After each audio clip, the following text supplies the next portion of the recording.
우리의 뇌는 어떻게 세상을 이해하고 경험할까요? 지금부터 감각 정보가 어떻게 의미 있는 지각으로 변환되는지 그 경이로운 여정을 시작하겠습니다.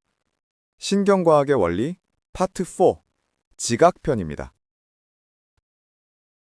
먼저 17장 감각 부호화에서는 모든 감각계에 공통으로 적용되는 기본 원리를 탐구합니다. 우리 감각계는 외부 세계의 자극을 어떻게 신경계의 언어로 번역할까요? 그 해답은 정신물리학, 사이코피직스와 신경 부호화, 뉴럴 코딩에 있습니다. 정신물리학은 자극의 물리적 특성과 우리의 감각 경험 사이의 관계를 설명하며 스티븐스의 멱함수 법칙, 스티븐스 파워 로우는 우리가 느끼는 감각의 강도를 정량적으로 보여줍니다. 신경 부호화는 뉴런의 발화 패턴을 통해 이 정보를 표현하는 방식입니다. 자극이 강할수록 뉴런의 발화 빈도가 높아지는 발화율 부호화, 레이트 코딩과 여러 뉴런이 함께 활동하며 복잡한 정보를 나타내는 개체군 부호화, 파퓰레이션 코딩과 그 핵심입니다. 이 모든 과정은 특정 자극 에너지를 전기 신호로 변환하는 감각 수용기, sensory receptors에서 시작됩니다. 각 수용기는 자신이 담당하는 고유한 영역, 즉 수용 영역, receptive field를 가지고 있으며 지속적인 자극에는 반응을 줄이는 수능, adaptation을 통해 변화에 민감하게 반응합니다. 이렇게 부호화된 정보는 뇌의 지형도, topographic map에 따라 정밀하게 배치되고 상위 중추의 피드백 경로, 피드백 패스웨이즈를 통해 끊임없이 조절됩니다. 18장에서는 촉각, 온도, 통증과 같은 신체 감각을 담당하는 감각계의 수용기에 대해 자세히 알아봅니다. 우리 몸 전체에 분포된 감각의 파수꾼들은 누구일까요? 그 주인공은 바로 후근 신경절, DRG 뉴런입니다. 이들은 말초에서 감각을 감지하고 중추신경계로 신호를 전달하는 1차 감각세포입니다. 신경 섬유의 종류에 따라 정보 전달 속도는 달라집니다. 굵고 빠른 A베타 섬유는 촉각과 우리 몸의 위치를 알려주는 고유 수용성 감각, 프로프리오셉션 정보를 신속하게 전달하는 반면 가늘고 느린 C 섬유는 통증과 온도 정보를 전달합니다. 우리 몸에는 다양한 수용기가 존재합니다. 기계 수용기, 메카노리셉터스는 물리적 압력이나 변형을 감지하며 최근 발견된 피에조2 단백질이 핵심적인 역할을 합니다. 온도 수용기, 떨멀 리셉터스는 트랜시언트 리셉터 포텐셜 채널스라는 TRP 통로를 통해 피부의 온도 변화를 감지하며 통각 수용기, 노시셉터스는 조직 손상을 유발할 수 있는 유해 자극에 반응하여 우리 몸을 보호합니다. 이렇게 수집된 다양한 신체 정보는 척수의 후근, 돌설 혼으로 모여 복잡한 중추 처리 과정을 시작하게 됩니다. 19장에서는 촉각의 세계로 더 깊이 들어갑니다. 특히 인간의 손이 어떻게 물체를 인식하고 정교하게 조작하는지 그 신경 메커니즘을 살펴봅니다. 우리의 손은 세상과 소통하는 놀라운 감각기관입니다. 손의 털없는 피부에는 4종류의 주요 기계 수용기가 있습니다. 빠르게 순응하며 움직임을 감지하는 마이스너 소체와 파치니 소체, 그리고 느리게 순응하며 압력과 형태를 감지하는 메르켈 세포와 루피니 소체가 바로 그것입니다. 손가락 끝은 특히 수용기 밀도가 높아 촉각 예민도가 뛰어나며 이는 2점식별 검사로 확인할 수 있습니다. 촉각 정보는 돌세 컬럼 메디알 렘니스칼 시스템이라는 상행 경로를 통해 뇌로 전달됩니다. 최종 목적지는 대뇌피질의 1차 감각 피질 프라이머리 소마토센서리 콜텍스입니다. 이곳에는 신체 부위가 지도처럼 그려진 호문쿨루스가 존재하는데 손과 입술처럼 민감한 부위일수록 훨씬 더 넓은 영역을 차지합니다. 정보는 기능적 단위인 컬럼 구조 내에서 처리된 후 2차 감각 피질로 전달되어 물체의 질감이나 형태를 종합적으로 인식하는 입체 인지 과정으로 이어집니다. 20장에서는 우리 몸의 경보 시스템인 통증에 대해 알아봅니다. 통증은 불쾌한 경험이지만 우리를 위험으로부터 보호하는 필수적인 감각입니다. 통증의 신경 생물학적 기전은 어떻게 작동할까요? 통증은 통각 수용기, 노시셉터스라 불리는 자유신경 종말에서 시작됩니다. A 델타 섬유는 빠르고 날카로운 첫 번째 통증알, C 섬유는 느리고 둔한 두 번째 통증을 전달합니다. 열이나 캡사이신에 반응하는 TRPV1과 같은 TRP 통로와 특정 소듐 통로인 NAV1.7이 통증 신호 발생에 중요한 역할을 합니다. 때로는 통증 시스템이 과민해지기도 합니다. 통각 과민, 하이포알제시아는 통증 자극에 더 아프게 느끼는 것이고, 이질통, 얼라도니아는 원래 아프지 않은 자극에도 통증을 느끼는 상태입니다. 이는 염증 반응에 의한 말초 감작, 페리페럴 센시티제이션과 척수 뉴런의 흥분성이 높아지는 중추 감작, 센트럴 센시티제이션 때문에 발생합니다. 통증 신호는 척수 시상로, 스파이노살라믹 트랙트를 통해 뇌로 올라가 전 대상 피질, 안테리오 싱귤레이트 코텍스와 뇌섬엽, 인슐러 코텍스 등에서 감정적 요소와 결합됩니다. 하지만 우리 뇌에는 통증을 스스로 조절하는 강력한 시스템이 내장되어 있습니다. 수도관주의 회색질, PAG에서 시작되는 하행성 경로는 엔도르핀과 같은 내인성 오피오이드를 통해 통증을 억제합니다. 모르핀과 같은 진통제는 바로 이 시스템을 활성화하는 것입니다. 21장에서는 시각 처리의 구성적 본질에 대해 이야기합니다. 우리의 시각 시스템은 세상을 있는 그대로 복사하는 카메라가 아닙니다. 뇌는 망막에 들어온 불완전한 정보를 바탕으로 세상을 능동적으로 구성하고 해석하는 창조적인 예술가와 같습니다. 이 구성 과정은 형태를 인지하려는 경향을 설명하는 게슈탈트 심리학의 원리들을 따릅니다. 시각 정보는 슬산선주 경로, 제니클러 스트레이트 패스웨이를 통해 망막에서 시상의 외측 슬상체, LGN을 거쳐 1차 시각 피질, V1에 도달합니다.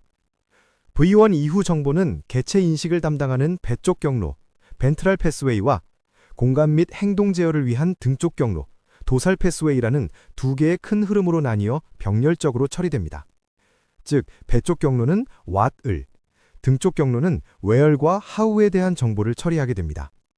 망막과 LGN 뉴런의 중심 주변 수용 영역은 빛의 대비를 감지하는 데 특화되어 있습니다.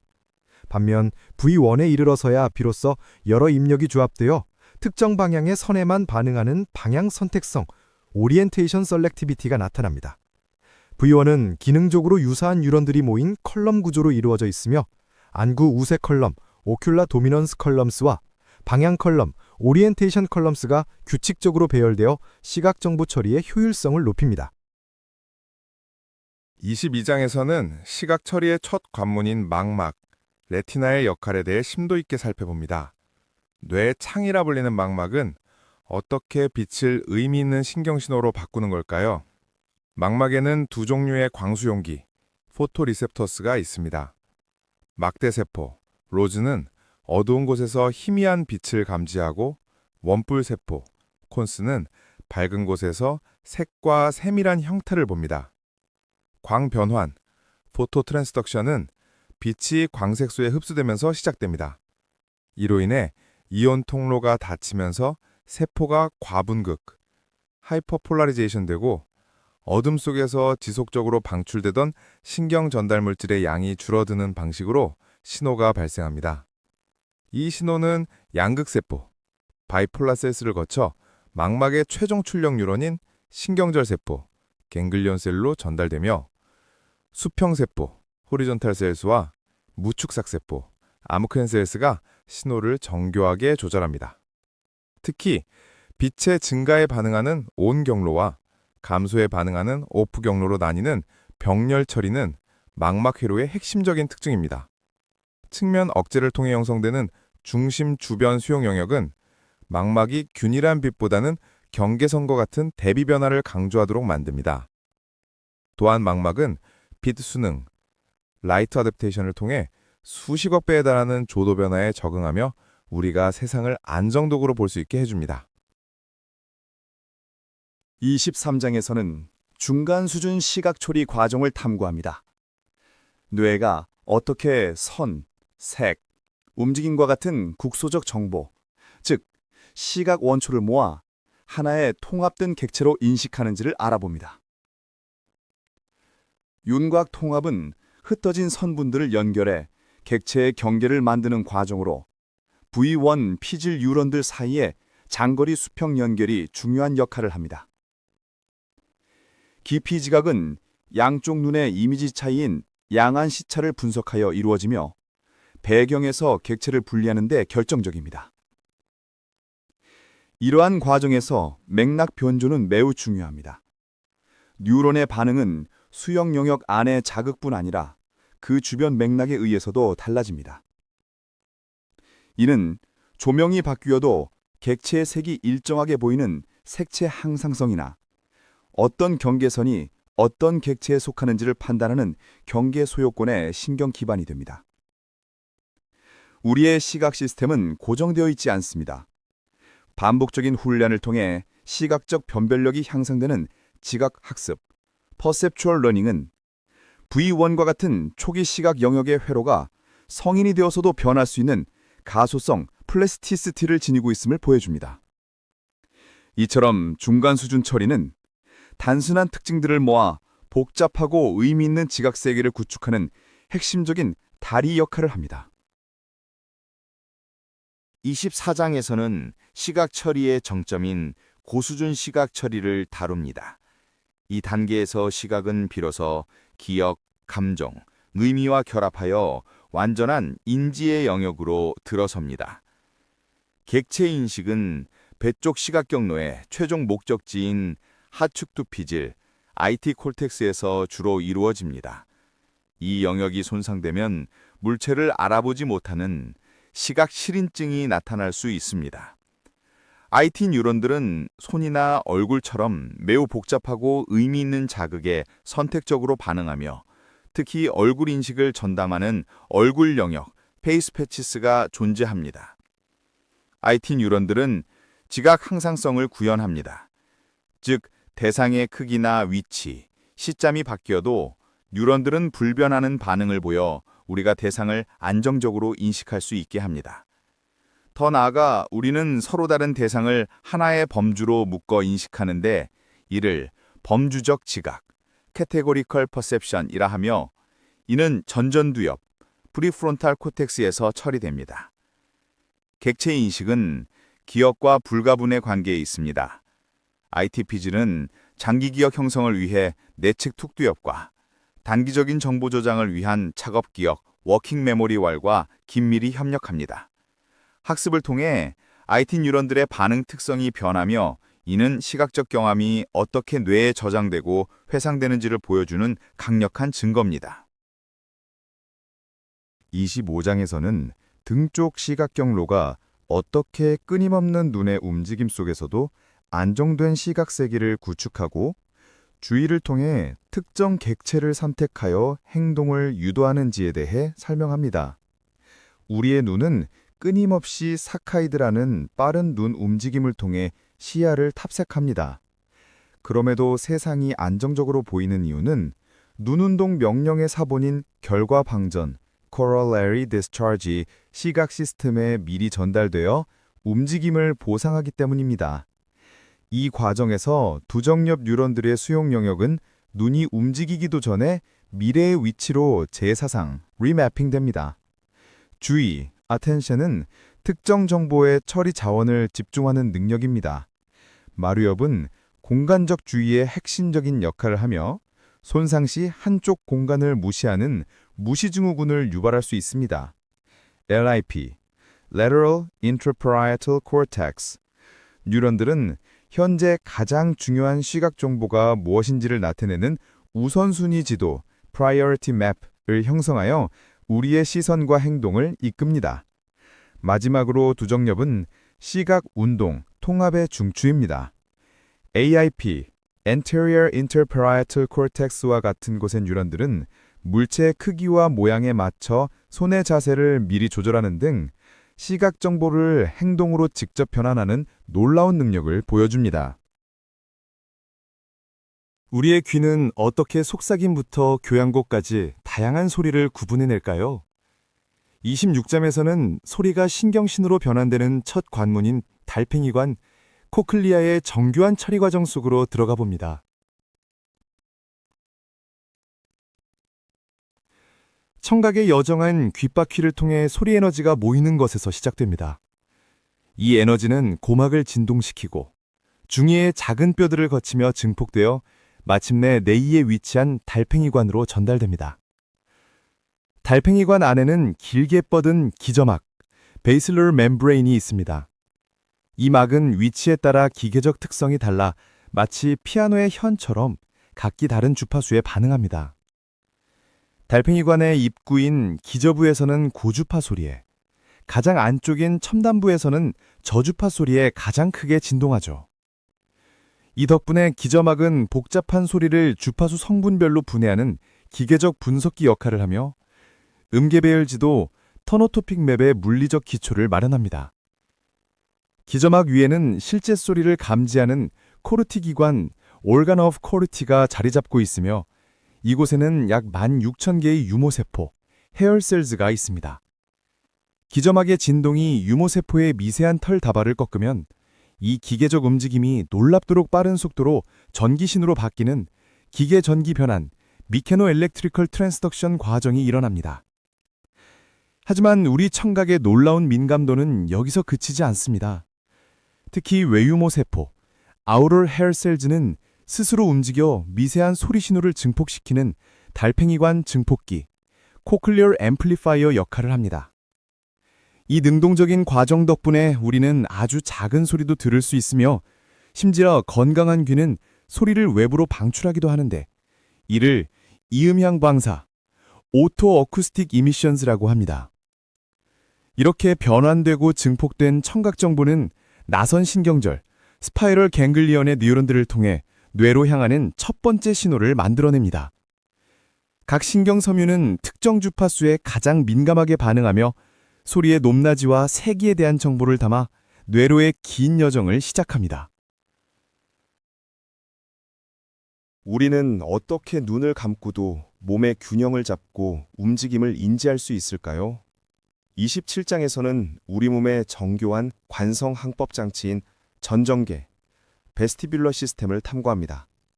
이 시스템은 우리가 공간 속에서 안정적으로 존재하고 움직일 수 있게 해주는 6번째 감각입니다. 우리 귀 안쪽 깊숙한 곳, 달팽이관 옆에는 전정기관이 있습니다. 이곳에는 머리의 회전을 감지하는 3개의 반고리관, 세미서큘러 캐널스와 중력을 포함한 직선 운동을 감지하는 2개의 이석기관, 오톨리스 올간스이 자리 잡고 있습니다. 모든 전정 감각은 유모세포, 헤어셀스에서 시작됩니다. 머리가 움직이면 기관 내부의 액체인 내림프가 관성에 의해 상대적으로 움직이면서 유모세포의 털다발을 꺾습니다. 이 미세한 꺾임이 전기 신호로 변환되어 뇌는 머리의 움직임 방향과 속도를 실시간으로 파악하게 됩니다. 3개의 반고리관은 서로 직교하는 세 평면에 위치하여 고개를 끄덕이거나 돌리거나 갸웃거리는 모든 종류의 회전 가속도, 앵귤러 액셀러레이션을 감지할 수 있습니다. 특히 양쪽 귀의 반고리관은 서로 짝을 이루어 한쪽이 흥분할 때 다른 쪽은 억제되는 밀고 당기기 방식으로 작동하여 회전 방향을 매우 정밀하게 알려줍니다. 이석기관은 이석, 오토코니아라 불리는 미세한 탄산칼슘 결정체를 이용해 직선 가속도, 리니어 액셀러레이션을 감지합니다. 우리가 걷거나 차를 타거나 엘리베이터를 탈 때의 움직임은 물론 가만히 서 있을 때 작용하는 중력까지도 이석기관이 감지하여 머리의 기울기를 알려줍니다. 전정계의 가장 중요한 역할 중 하나는 머리가 움직여도 시선을 한 곳에 고정시키는 전정 안 반사, 베스티뷸러 오큘러 리플렉시스, 즉 VOR입니다. 머리를 돌리는 순간 전정계는 그 속도와 방향을 즉각적으로 계산하여 정확히 그만큼 눈을 반대 방향으로 움직이게 합니다. 이 반사 덕분에 우리는 걸으면서도 흔들림 없이 세상을 볼 수 있습니다. 이 반사는 손해에 의해 끊임없이 학습되고 보정됩니다. 이렇게 수집된 전정 정보는 뇌간의 전정핵, 베스티뷸러 뉴클리아일에서 시각, 고유 수용성 감각 등 다른 감각 정보와 통합됩니다. 최종적으로 이 정보는 균형과 자세를 유지할 뿐만 아니라 대뇌 피질로 전달되어 우리가 공간을 인식하고 기억하며 복잡한 환경 속에서 길을 찾는 공간항해, 스페이셜 내비게이션 능력의 토대가 됩니다. 발평이관에서 시작된 청각 신호는 뇌에서 어떻게 처리되어 의미 있는 소리로 재탄생할까요? 28장에서는 소리의 위치를 파악하고 말소리를 이해하며 음악을 감상하는 고차원적인 청각 기능의 신경학적 기반을 추적합니다. 우리의 뇌는 소리의 근원지를 파악하기 위해 여러 단서를 정교하게 계산합니다. 저주파수 소리의 경우 양쪽 귀에 소리가 도달하는 미세한 시간 차이인 양쪽 귀 시간차, 인테러렉 타임 디퍼런시스를 분석합니다. 고주파수 소리는 머리가 음향 그림전을 만들어 생기는 양쪽 귀 강도차, 인테러럴 인텐시티 디퍼런시스를 주요 단서로 사용합니다. 또한 귓바퀴의 복잡한 모양이 소리의 주파수 스펙트럼을 변화시키는 것을 분석하여 소리의 수직 위치까지 파악합니다. 청신경에서 온 정보는 뇌간의 달팽이액, 코클리어 뉴클리아이에서 여러 병렬 경로로 나뉘어 처리되기 시작합니다. 그중 가장 중요한 단계는 양쪽 귀의 정보를 처음으로 통합하는 상올리브 복합체, 수페리어 올리버리 콤플렉스입니다. 이곳의 내측상 올리브, 메디알 수페리어 올리브는 양귀 시간차를, 외측 상올리브, 레테럴 수페리어 올리브는 양귀 강도차를 각각 계산하여 수평면에서의 소리 위치 정보를 추출합니다. 뇌관의 모든 상행 청각 경로는 중뇌의 하구, 인페리어 콜리큘러스에서 하나로 모입니다. 이곳은 청각 정보의 허브와 같은 곳으로 여기서 정보는 다시 두 갈래로 나뉩니다. 하나는 상구, 수페리어 콜리큘러스로 가서 시각 정보와 통합되어 소리가 나는 방향으로 고개를 돌리는 반사를 일으키는 공간지도, 스페이셜 맵을 형성합니다. 다른 하나는 시상의 내측 슬상체, 메디얼 제니큘레이트 뉴클리어스를 거쳐 청각 인식의 최종 목적지인 청각 피질, 오디터리 코르텍스로 향합니다. 측도엽에 위치한 청각 피질에 도달하면 정보는 더욱 복잡하게 처리됩니다. 1차 청각 피질, A1은 달팽이관의 음계 배열을 유지하면서도 더 나아가 음의 높이, 피치, 화음, 소리의 시간적 변화 등 추상적인 특징에 반응하는 뉴런들을 포함합니다. 시각 시스템처럼 청각 피질 역시 소리의 의미를 분석하는 무엇 경로, what 스트림과 위치를 분석하는 어디 경로, where 스트림으로 나뉘어 기능하는 것으로 보입니다. 특히 인간에게 중요한 말소리나 음악을 이해하는 능력은 바로 이 청각 피질의 정교한 정도 처리 덕분에 가능합니다. 세상은 눈에 보이지 않는 화학 분자들로 가득 차 있습니다. 29장에서는 이 화학 분자들을 감지하여 음식의 맛과 향을 느끼게 해주는 후각과 미각, 즉 화학적 감각의 세계를 탐험합니다. 먼저 후각부터 살펴보겠습니다. 코 안쪽의 후각 상피, 올팩터리 에피텔리엄에는 수백 종류의 후각 수용기, 어드란트 리셉터스가 존재합니다. 놀랍게도 각 후각 뉴런은 단 한 종류의 수용기 유전자만을 발현합니다. 냄새를 구별하는 원리는 조합 부호와 컨비네이셔널 코딩이 있습니다. 하나의 냄새 분자는 여러 종류의 수용기를 동시에 활성화시키고 뇌는 이 독특한 활성화 패턴을 인식하여 수만 가지의 냄새를 구별해냅니다. 각기 다른 수용기를 가진 뉴런들의 축삭은 뇌의 후각망울, 올팩터리 벌브로 들어가 같은 종류의 수용기를 가진 뉴런들끼리 특정 사구체, 글로메룰러스라는 구조물에 모입니다. 이로써 코에서는 무작위로 흩어져 있던 정보가 후각망울에서 정교한 지도로 재구성됩니다. 이 정보는 다른 감각들과 달리 시상을 거치지 않고 후각 피질, 올팩터리 콜텍스로 직접 전달되어 기억, 감정과 깊숙이 연결됩니다. 다음은 미각입니다. 우리의 혀는 단맛, sweet, 짠맛, salty, 신맛, sour, 쓴맛, bitter, 그리고 감칠맛, 우마미이라는 5가지 기본 맛을 감지합니다. 이는 각각 에너지원, 전해질, 부패, 독, 단백질을 알려주는 생존의 필수적인 신호입니다. 맛은 혀 표면의 미뢰, 테이스트 버드즈에 있는 맛 수용기 세포에서 감지됩니다. 짠맛과 신맛은 특정 이온 통로를 통해 직접 감지되는 반면 단맛, 쓴맛, 감칠맛은 각각 T1R과 T2R 계열이라는 G단백질 결합 수용체를 통해 감지됩니다. 중요한 것은 각 맛은 서로 다른 종류의 맛세포에 의해 감지되며 이 신호는 뇌의 미각 피질, 가스티토리 콜텍스까지 지정된 선로를 따라 전달된다는 점입니다. 우리가 흔히 맛이라고 부르는 풍미, flavor는 미각 정보뿐만 아니라 음식을 씹을 때 코로 전달되는 냄새, 후각, 그리고 음식의 질감과 온도, 몸 감각이 뇌에서 통합되어 만들어지는 다중감각적 경험입니다.